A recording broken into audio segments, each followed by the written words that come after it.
अगर आप stock exchange में हैं या स्टॉक्स में इन्वेस्ट करना चाहते हैं तो आपको ये चीज़ मालूम होनी चाहिए कि बीएसई एनएसई क्या है।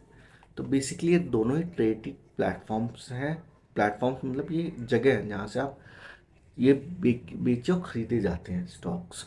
ये आपको प्लेटफॉर्म देते हैं, जैसे अमेज़ॉन है, जोमेटो है, ये प्लेटफॉर्म्स हैं।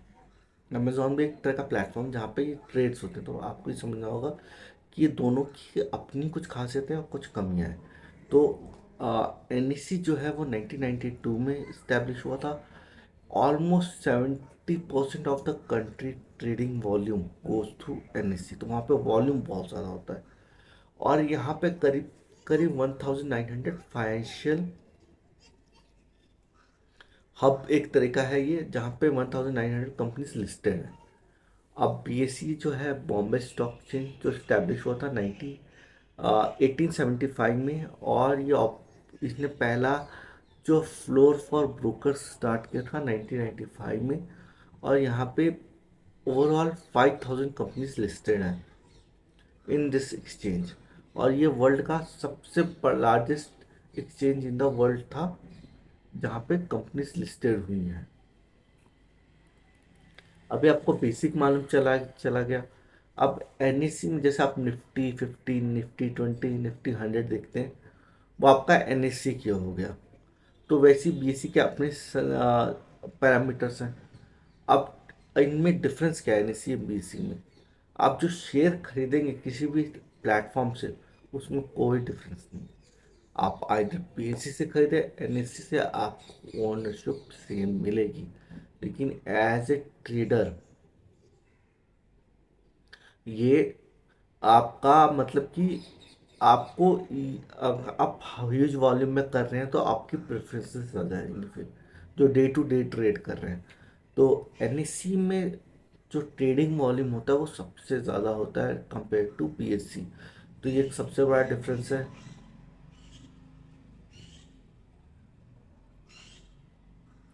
एंड दूसरा इंडेक्स, जो इंडेक्स इसमें प्रोवाइड होता है एनएससी में, जैसे एनएससी 50।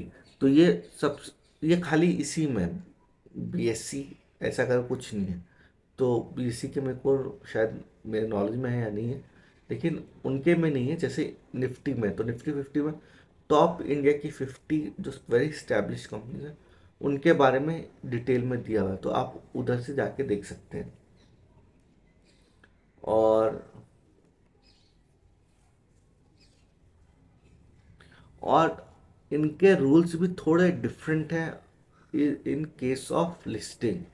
तो एनईसी में जो है रूल्स थोड़े स्ट्रिंग हैं, थोड़े टाइट है। टाइट इन द सेंस उसमें फाइन ऑब्लिगेशन ज़्यादा है, वो भी एक इनमें डिफरेंस है। और एनईसी का जो ग्लोबल प्रेजेंस है वो भी काफ़ी ज़्यादा है। तो उसमें इसमें काफ़ी ज़्यादा प्रेजेंस आ जाती है आपकी। अब ये दोनों ही का बहुत ज़्यादा इम्पोर्टेंस है इंडियन इन इंडिया। कैसे? क्योंकि ये दोनों ही एक प्लेटफॉर्म देती हैं फाइनेंशियली इंडियन कंपनीज को अपना पैसा रेज करने के लिए इंडियन मार्केट में, थ्रू लिस्टिंग, थ्रू एनएससी और बीएससी, थ्रू आईपीओस। ये सबसे बड़ा एक इनका स्ट्रेंथ है जो दे रही है, तो अपॉर्चुनिटीज दे रही है कॉमन इंसान को भी कि कंपनीज के ग्रोथ में पार्टिसिपेट कर सके, उनके लिए पढ़े जाने, वो चीज़ है। तो एक तो ये हो गया, कंपनीज को एक अपॉर्चुनिटी मिल गई एज ए इन्वेस्टर। एक आदमी को अपनी अपॉर्चुनिटीज मिल गई कि वो एज ए फाइनेंशियल इंस्ट्रूमेंट इसको एक तरह से इस्तेमाल कर सकता है, इन्फ्लेशन के लिए हिंच कर सकता है। तीसरी सबसे इम्पॉर्टेंट चीज़ है कि इसके अंदर ये ट्रांसपेरेंट है, गवर्नेंस एकदम क्लीन है। जितना अभी तक मेरे नॉलेज में है, इनकी गवर्नेंस बिल्कुल क्लीन है। आप जब ट्रेड लेते हैं आपके ट्रेड्स कट जाते हैं, जो भी आपने लिया हुआ है आपके अकाउंट में आपके शेयर्स आ जाते हैं। बहुत क्लीन एंड ट्रांसपेरेंट प्रोसेस है। आपको उसमें कोई दिक्कत नहीं होती, एटलीस्ट मुझे तो अभी तक नहीं आई है। अगर किसी ने फेस किया हो तो बता सकता है, लेकिन एनईसी एंड बीसी में ऐसा कोई दिक्कत आता नहीं है। एंड काफ़ी ट्रांसपेरेंट है, काफ़ी इस पे रूलिंग्स रहती हैं। दूसरी चीज़ ये, एक ग्लोबल इन्वेस्टर्स को भी एक अपॉर्चुनिटी मिलती है, जिससे वो एफआईस कहते हैं, फॉरेन जो इन्वेस्टर्स होते हैं आपके, वो कंपनीज में इन्वेस्ट कर सकते हैं थ्रू देयर प्लेटफॉर्म। तो वो बीएससी या एनएससी दोनों जगह से कहीं से भी शेयर्स खरीद सकते हैं।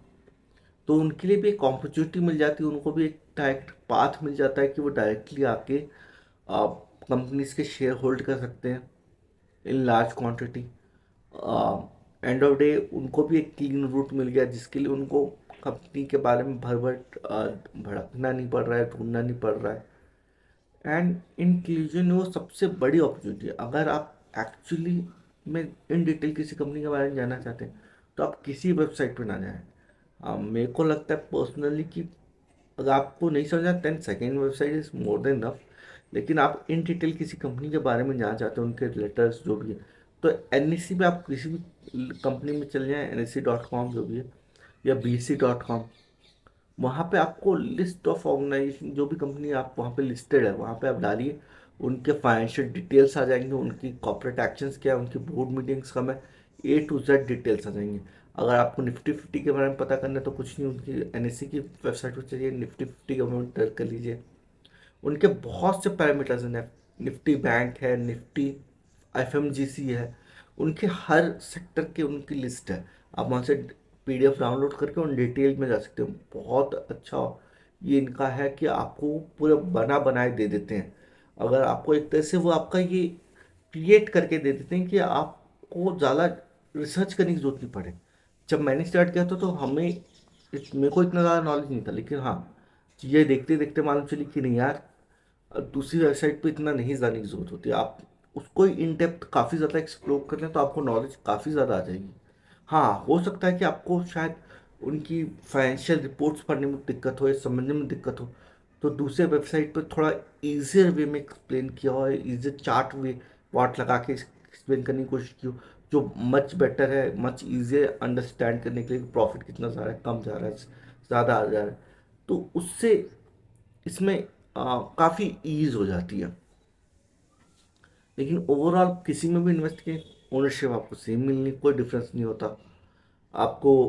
आपका सिमली आपका जो भी, आपने मान लीजिए XYZ कंपनी में अपने शेयर्स आए थे, तो जैसे ही आपके शेयर आए, आपका सारा डिटेल कंपनी को शेयर हो जाता है, कंपनी को मालूम चल जाता है कि आप एज अ ओनर हो। विद इन जितना भी उनका सेटलमेंट टाइम होता है, उसके बाद कंपनी के पास आपकी लिस्ट आ जाती है कि कौन इसमें ओनरशिप है, नहीं है। तो काफ़ी सुधरी सुधरा हुआ है प्रोसेस, और मतलब काफ़ी स्मूथ है। और ये एक तरह का आपको इन्वेस्टमेंट अपॉर्चुनिटी भी देता है कि आप इसे ऐसे अपॉर्चुनिटी ले सकें कि इन्वेस्ट कर सकें। फॉर एग्जाम्पल, आपको बैंक फिक्स डिपॉजिट देता है, रिकरिंग डिपॉजिट देता है, तो एक तरह से आपको सेविंग के ऑप्शन देता है। वैसे ही NSE BSE आपको इन्वेस्टमेंट के एक प्लेटफॉर्म दे रहे हैं, जिस पर आप जाके डायरेक्टली तो नहीं खरीद सकते। टू बी मेक श्योर, मैं इसमें मेंशन करना भूल गया, आप डायरेक्टली BSE NSE से नहीं खरीद सकते, आप उनके सब ब्रोकर से ही खरीद सकते हो। आप ब्रोकरेज का लाइसेंस लेना चाहते हो, तो देन दैट इज, मतलब कि कॉमन मैन तो नहीं ले सकता। राइट नाउ मेरे को नहीं मालूम कि कितना फीस है उनका, लेकिन आप डायरेक्टली नहीं ले सकते हो। अगर आपके पास पैसे बहुत ज़्यादा हैं, इन करोड्स, तो आप जाके पता कर लें, आपको मिल भी जाएगा। लेकिन जनरली जो कॉमन इंसान होता है उसको नहीं मिलता है। उसके पीछे रीज़न ये होता है कि उसकी जो फीस होती है, अपफ्रंट फीस होती है, वो काफ़ी ज़्यादा होती है। और ऑब्वियसली जो मिनिमम इन्वेस्ट करने वाला है, वो सब ब्रोकर के थ्रू जाता है। और बहुत से ब्रोकरेज कंपनीज हैं जिनमें आप अकाउंट खुलवाते हो, और उनके थ्रू, उनके प्लेटफॉर्म के थ्रू आप खरीदते हो। क्योंकि आप डायरेक्टली अगर उनसे ब्रोकरेज का लाइसेंस ले भी लेते हो, तो भी आपको अपने सॉफ्टवेयर बनाने होंगे। बिना सॉफ्टवेयर के आप ट्रेड कैसे करोगे? आपको अपनी सॉफ्टवेयर सब कुछ डेवलप नहीं। एंड ऑफ द मैं किसी को इंकरेज नहीं कर रहा हूँ, अगर कोई कर रहा है तो well and good, best of luck, go had do that. Nitin Kamat ने भी किया है, उसने अपना इन्वेस्ट किया, उसने एक नया कॉन्सेप्ट लेके आया जूम ब्रोकरेज, देन उस पर वर्कआउट किया। तो ऐसा कोई इम्पॉसिबल टास्क नहीं है, लेकिन वो बिजनेस पर्पसेस के लिए, वो इन्वेस्टमेंट पर्पस के लिए। इन्वेस्टमेंट्स में भी जो DIs होते हैं, डोमेस्टिक हाई नेट इंडिविजुअल जो होते हैं वही उसको लेते हैं। तो अगर आप लेना चाहें तो ले लें, वेल एंड गुड। उसके लिए कोई नहीं, उसके लिए भी एक ऑप्शन है जो मैंने आपको बता दिया, लेकिन जनरली वो स्मॉल इन्वेस्टर के लिए मेक सेंस नहीं करता है। और इसमें एक और बहुत अच्छी चीज़ है जो वॉरेन बफेट ने कही थी। अब जो वॉरेन बफेट का सबसे फेमस कोट जो मैं इसमें अभी कोट कर रहा हूँ कि investing is not a game where a guy with 160 IQ beats the guy with 130 IQ. Once you have extraordinary intelligence, you need is the temperament to control the urges that get other people into trouble. अब कितने लोगों के लिए ये alien language हो गई, तो उसको सिंपल भाषा में ये कहा जाता है कि आपको बहुत ज़्यादा होशियार होने की ज़रूरत नहीं है इन्वेस्टमेंट के मामले में। आप बहुत ज़्यादा होशियार हो तो आपको एक आपसे कम बुद्धिमान, बुद्धिमान तो हर कोई यार, लेकिन हाँ जनरली लोग बोलते हैं कि जो जल्दी रट लेता पढ़ लेता है समाज की नज़रों में वो ज़्यादा बुद्धिमान है। तो अगर आप उस तरह से अपने आप को बुद्धिमान समझते तो ये मत समझिए कि आप इन्वेस्टिंग में हर बंदे को बीट कर सकते हैं। एक नॉर्मल IQ वाला भी बंदा जो एक नॉर्मल साधारण पुरुष है, जो गिनती कर लेता है, फिर अपना घर बार चला लेता है, वो भी इन्वेस्टिंग में बहुत अच्छा कर सकता है। उनका कहने का मतलब ये है। इसमें खाली दो चीज़ें सबसे इम्पोर्टेंट होती हैं। फर्स्ट, एक कॉमन अंडरस्टैंडिंग या बेसिक अंडरस्टैंडिंग कि क्या मैं कर रहा हूँ। दूसरा, उसके पास एक टेम्परमेंट या पेशेंस होना चाहिए। टेम्परमेंट मतलब कि सब लोग कहने लग जाएं कि नहीं नहीं, तो उसमें कॉमन सेंस होना चाहिए कि नहीं यार, हो रहा है तो मेरे शेयर के साथ क्या हो रहा है, नहीं हो रहा। और दूसरा, पेशेंस होना चाहिए उसके पास। पेशेंस इन द सेंस कि वो एकदम से पैनिक ना हो।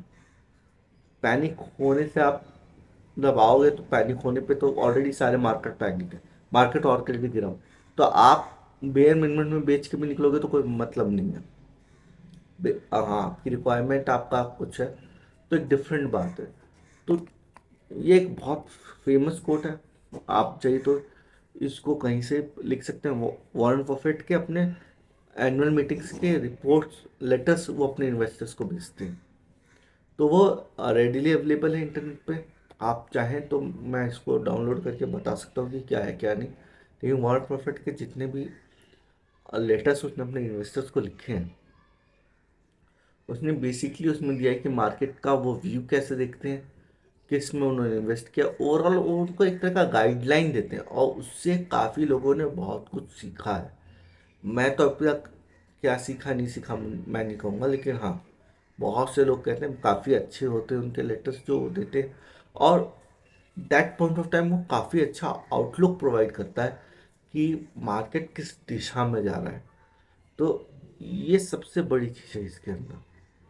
तो वॉरेन बफेट को लोग काफ़ी ज़्यादा फॉलो भी करते हैं, उनके इन्वेस्टर स्ट्रेटजी को भी काफ़ी ज़्यादा फॉलो करते हैं। इंडिया में बहुत से इन्वेस्टर्स को फॉलो करते हैं। आप एंड ऑफ डे मैंने पहले कहा कि इसमें कॉमन सेंस की ज़रूरत होती है। दूसरा, आपका टेम्परमेंट कैसा है और आप में पेशेंस कितना है, ये तीनों रगड़ के चेक हो जाती है इस चीज़ों में। क्योंकि जब सब पैनिक करते हैं तो आप कैसे रिएक्ट करते हैं, जो खाली आपके हाथ में। आप दूसरों को कंट्रोल नहीं कर सकते, लेकिन आप अपने आप को कंट्रोल कर सकते हैं। तो ये इसी चीज़ को टेस्ट करता है। और दूसरा, जो कॉमन सेंस की बात हुई, तो कॉमन सेंस कोई भी बंदा कोई चेक करने जाएगा तो बैकग्राउंड तो चेक करेगा ही। और जैसे मैंने NSE BSE बता दिया, तो ये आपके बेसिक्स हो गए। अगर आपको ये नहीं मालूम है तो फिर आपको दिक्कत है भाई। तो ये चीज़ें आपको मालूम होनी चाहिए कि NSE क्या है, BSE क्या है। और अकाउंटिंग्स तो भाई आप चाहिए तो देख सकते हो अपने उनके कंपनीज के वेबसाइट पे, यहाँ पे लिस्टेड होती हैं। और कंपनी के कितनी कंपनीज हैं जो है ऐप्स हैं जो इन डिटेल बताती भी हैं। तो आज के लिए बस इतना ही, लेकिन ये टॉपिक लेने का मतलब यही था कि आप इसके बारे में जागरूक हो सकें और पढ़ सकें अगर आपको नहीं मालूम है। तो that is all about it. Thank you.